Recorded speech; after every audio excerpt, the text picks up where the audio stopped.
everyone. I am about to introduce to you author Jenni Walsh. And yes, my phone just went off. Ugh, amateur. Anyway, this was her first book, okay, Becoming Bonnie. And I got it signed. I got to meet her in person when she was at a book signing in Doylestown. And now, side by side. So this book is right up until the point that they meet. And then side by side is Bonnie and Clyde's journey. And we all know how it ends, but I was still sad. And she did such a great job. I love these books, so I can't wait to talk to her about it. Everyone, here is Jenni.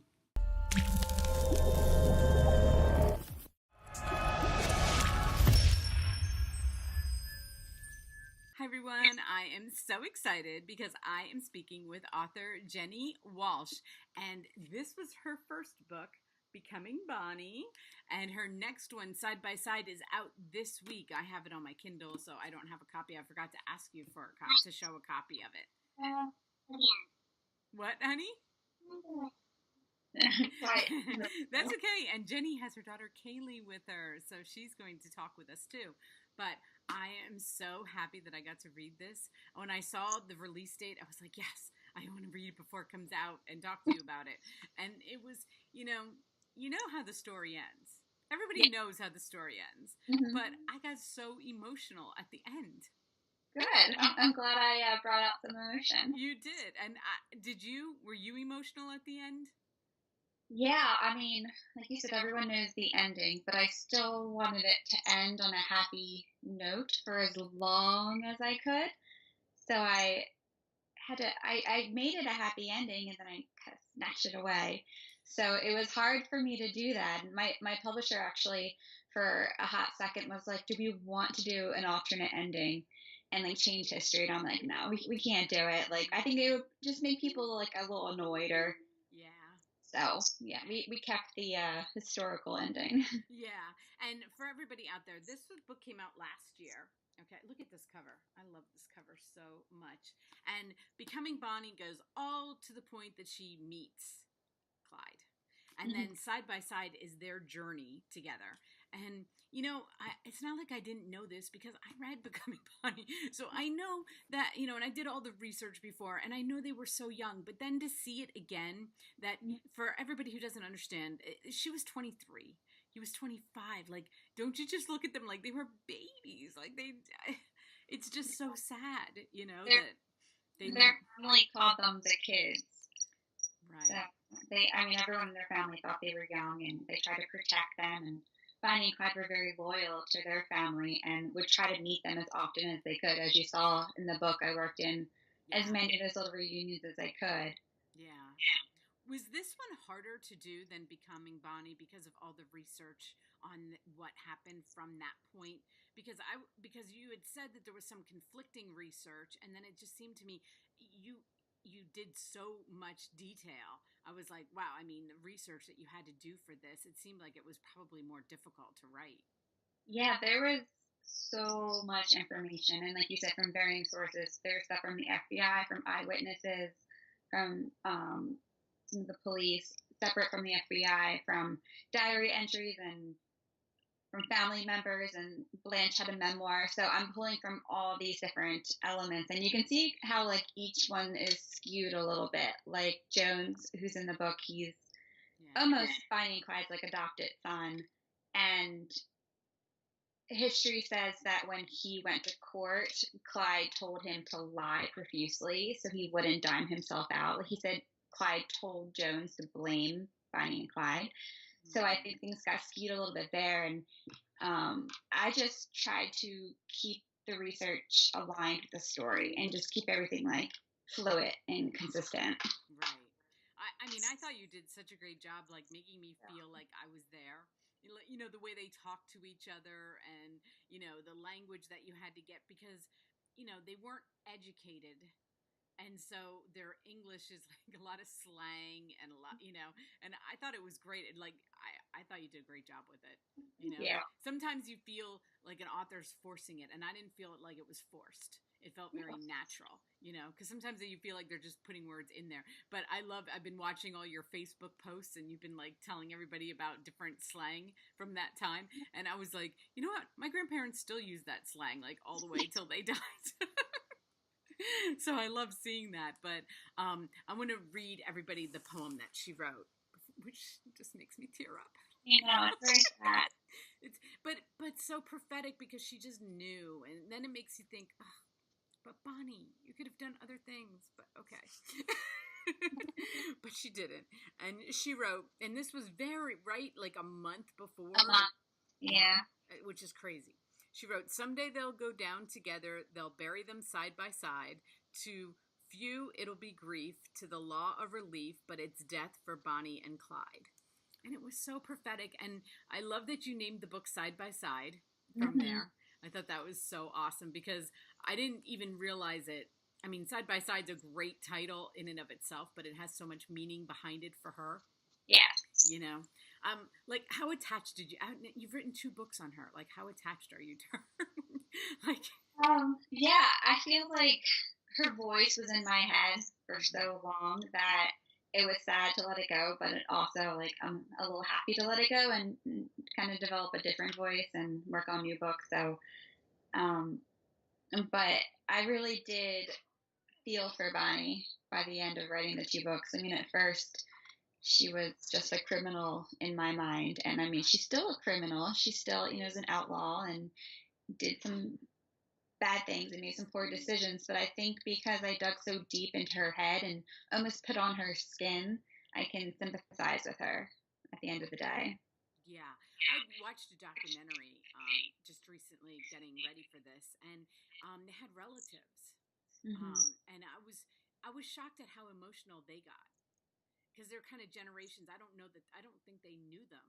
Maybe they did. I don't know. They were like nieces and grands of different family members. But, even today, or whenever that documentary was, it wasn't that long ago, but it was like they still get emotional because of how they felt for her.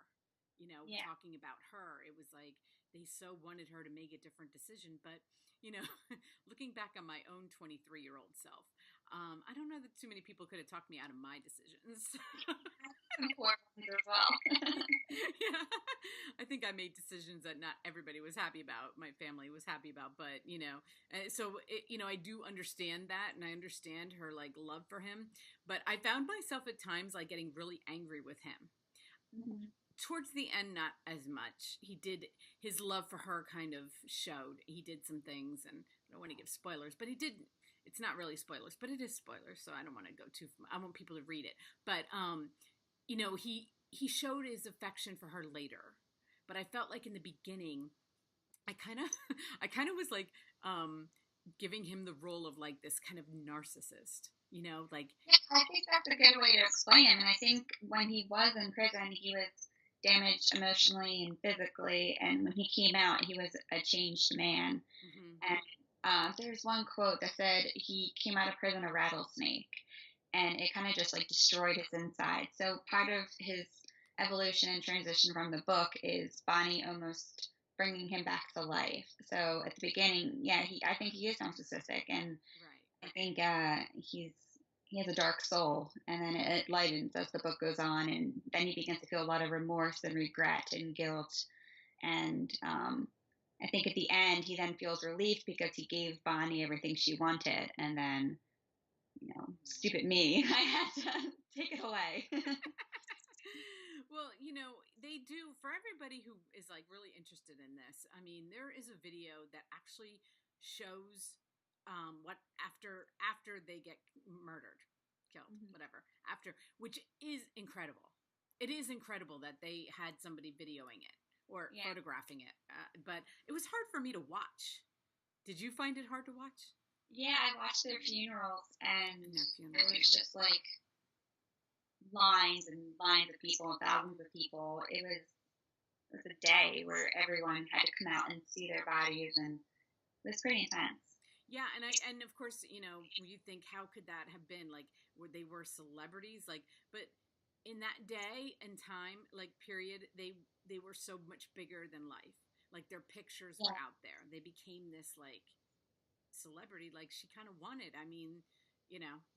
That's exactly it. I mean, during those days, especially during the Depression, your most available form of entertainment was a newspaper, and they were the headline most days. Even when they weren't actually committing crimes, they were still headlines because the newspapers knew it sold copies. Right. So, I mean, you could pick up a newspaper any day of the week and you saw Bonnie and Clyde. So I think, yeah, they became a bit of a celebrity, and some people saw them in like that Robin Hood kind of figure. So Yeah. some people were actually like okay with them, and so yeah, you had like both sides kind of coming together and wanting to see the end result of Bonnie and Clyde. Yeah, it's crazy. When I saw the funeral, I was like, wow, I mean, for that day. But then, of course, this can't happen today. I No. mean, their little adventures can't happen today because of media, and it's just not that hard to find somebody. Okay, so Yeah, even not right after, but shortly after Bonnie and Clyde's crime spree, some of the laws changed because back then the police weren't allowed to cross state boundaries. oh right, So now you can. So it's not like they can just throw on the brakes anymore. And then also back then, like in the book, I included how Clyde had Jones go up the telephone pole and cut the wires, which essentially cut off all communications to the next town. So right. Bonnie and Clyde had a bit of a jump there ahead of the law. So yeah, like you said, with social media, and that would not happen today. Like you would know exactly where they are. There's no giving yourself a head start like that. Yeah, and their death, their ultimate death. It's like when you see it, you're like that can't even happen today. There's no way. There's no Yeah. way that can happen today. You know? I think that's one of the things that makes people sympathize most with Bonnie is the fact that they were just completely ambushed. Like they weren't given a chance to turn themselves over. Granted, they probably wouldn't have turned themselves over. Right. But a lot of people don't know that Bonnie and Clyde had a bit of like a moral compass. And Clyde said that he would only shoot if he was cornered. Like he never wanted to shoot first. Right. And then you have Bonnie, who a lot of historians and experts say she never killed anybody. So I think history has kind of painted them as these bloodthirsty renegades who are premeditating all these deaths. And while not condone what they did whatsoever, I do feel like their actions were reactionary to a sense. Right. I mean, they could have just flattened the tires, brought the car to a stop, and arrested them right there. I mean, to me, it just was like, really? Like, that's extreme. That is just extreme, you know? I also read that Bonnie was the first woman in history to have gunned down like that, essentially. Yeah. So, like I said, after reading these two books, I am feeling like very attached to her. And you said you had to kind of put her away now. So, because I was like, can she get another book out of this? Is there possible to get another book out of this? One of my friends joked about that, and she was like, "She could be a ghost," and I was like, "No." You're like, no, it has to end, right? Yeah. I know. I was like, how could you make it more? I mean, you could. How could you? I don't know. Go to family members, but that's not. Yeah. That's not enough of a book. I think this two book series is good. So what kind? Are you writing Are you still writing historical fiction? Yeah, I think I'll stick there for a while. I really enjoy the process of researching, and I'll be working on another real life figure, which is it's fun to kind of make someone else's story my own, and I really like that first person put on their skin kind of Yeah. approach. Yeah, right, and I mean, bring her alive the way you did. I learned so much, not even just about them, but like about history, like Mhm. about that time period, about what it was like right after the Depression, and how people reacted, and how and jails and all that stuff. So bringing her to life was bringing that time period to life too. Yeah, I think that's another fun element. I try to almost make the time period and the setting its own character. I spend so much time researching, Hmm. reading letters, and trying to make that as authentic as possible. Which one was your favorite to write? It's hard to say. I mean, becoming Bonnie was fun because there was such limited information that I had a lot of creative license to kind of build her the way I wanted to build her and put my own storyline together that was essentially the heart of the Roaring Twenties. Yeah. So that was really fun to do. I mean, speakeasies and dance marathons and bootlegging and like the dress, like that. I love that. yeah. So that was just so fun. And then there in another breath, it was so fun to do side by side because since it was almost like I had this outline of what I wanted to do and all these like guideposts and checkpoints, and then I had to kind of thread it all together. So it was another fun challenge to bring that to life and make it my own and put my own spin on it. And I think one of the ways I tried to do that was when Bonnie and Clyde write their own song that kind of depicts what's going on in their relationship and in their life. So that was kind of my own stamp to add to history. I did love that. As a matter of fact, I had forgotten that. Actually, in reading it, I forgot that you made it up. Like, I thought it was real. Oh, it's a good compliment. Thank you. I know, I really did. And then when I got to the end and I was reading your notes and I was like, oh, that's right. It's not I don't know why because I don't know. It really pulls it together. And because she had written that poem, so I was like, she could be writing songs. She could be. It's not too far out of the way, And what else is shocking? Like some pictures of her you see, and she doesn't look like very attractive. But then there are other pictures that I'm like, you know what? She was like, she could be attractive, in the right, because some of them weren't that attractive. But I think on purpose they weren't attractive. But yeah, and I think it's also important to keep in mind that by the end of the 27 months that they were on the run, Bonnie couldn't walk. She had been shot. Right. She had gone through the gauntlet of sickness and stuff. So she probably wasn't faring too well toward the end. I mean, it's a lot different than the 1967 film where, she's looking gorgeous the entire time. But I think the reality of it is that Bonnie and Clyde were not looking too hot at the end of their crime spree. Yeah. Wasn't that Faye Dunaway played her? Faye Dunaway, yeah. Yeah, I kind of pictured that sometimes, and I'm like, no, that's not real. And that was such a famous movie. I mean, at that time too. And but I feel like there's nothing like these books that brought them alive. What you did was just amazing with them. And like I said, I got to the end and I was like, oh, that's it. Because after I got done reading this one, I knew, I'm like, okay, so we have the next one. We get to figure out what she did, but now it's over. So I guess you don't want to reveal to us who you're writing about next.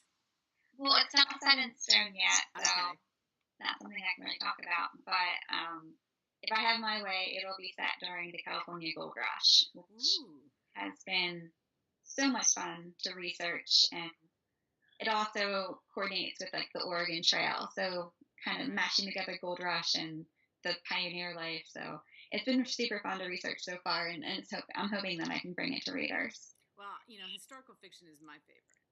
I've been reading a lot of thrillers lately, so it was really kind of fun to go back to historical fiction because a lot of thrillers were coming out in April and the beginning of May, but now everything's calming down a little bit.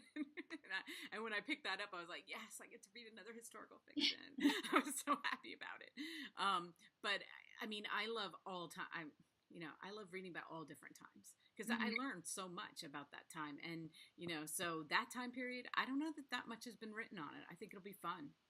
Yeah, when I was trying to look up comps the other day, when I was talking to my agent about it, we were like, wow, there isn't anything set during this era. So I was really excited about that fact, too. I can kind of make my own mark there. Yeah, absolutely. Well, that's awesome. So I'm going to give away her side-by-side book. I'm keeping my Becoming Bonnie book because she signed it to me, so I'm going to be keeping this one. But I wanted to look at the cover again. But is it have the same? Is it look? Do you have it? Yeah, I have it here. It's over. You have to have a second, babe. Oh, she had a nightmare last night, so she's been a little clingy today. I love that age, though. I have a lot of grandchildren at that. They're all around that age group right now, so I'm very familiar with it. So this is the new paperback that just came out. So Nice. they revamped the cover a little bit Yeah, to they did. really bring out that women's fiction feel, since it really is Bonnie's like journey and Right. transformation. Right. And then this is the There we go. your side by side. Nice. Am I I love covering you? it. I'm sorry. Oh, covering up her face. Yeah, because this is, then I feel like this one is so special because it's got the embossed, you know, Yeah, I love this book. So, it's my first book, baby. that's right. That was your debut book. So, well, I can't wait to read.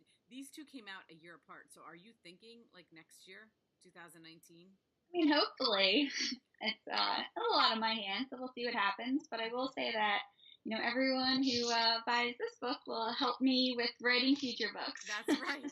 Absolutely. And I will have all of Jenni's links underneath here. And since you're going to be able to buy side by side when this releases, when this gets posted, the link to Amazon is right there. You just press it and it takes you right to Amazon, and you can hit that one click button that I love so much and use all the time.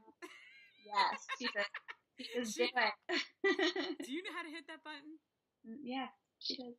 You know, it's funny when I have my granddaughters, I have three of them that are 5, 4, and 2.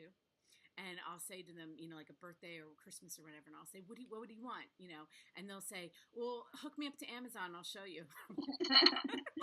We had the Sears catalog. They're like, well, go on Amazon, I'll show you what you can get. And you can get, they're like, Grandma, you can get it in 2 days. I'm like, I know. That's really cute. It doesn't take them long to learn, does it?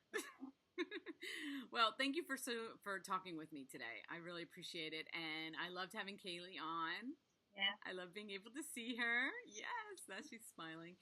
And I'm so happy for you. And I love seeing you on Facebook. I know this book's going to do well. Everybody's talking about it already, so I have no worries. It's going to be a great week. It'll be so much fun not very far. Do you have a lot of book things planned, like a lot of book tours or signings anywhere? A couple local events between her, and then I have a 2-year-old as well. So it kind of makes traveling difficult. Right.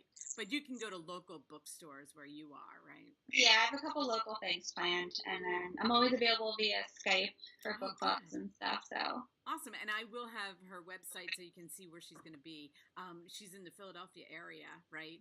So it'll be local there. So anyway, well, thank you, Jenni. And I can't wait. Next year, you know where to find me. We can keep talking. Have a great day. Bye, Kaylee. Say bye. Bye. I love you. Oh, I love you. Aww. Bye-bye. Bye.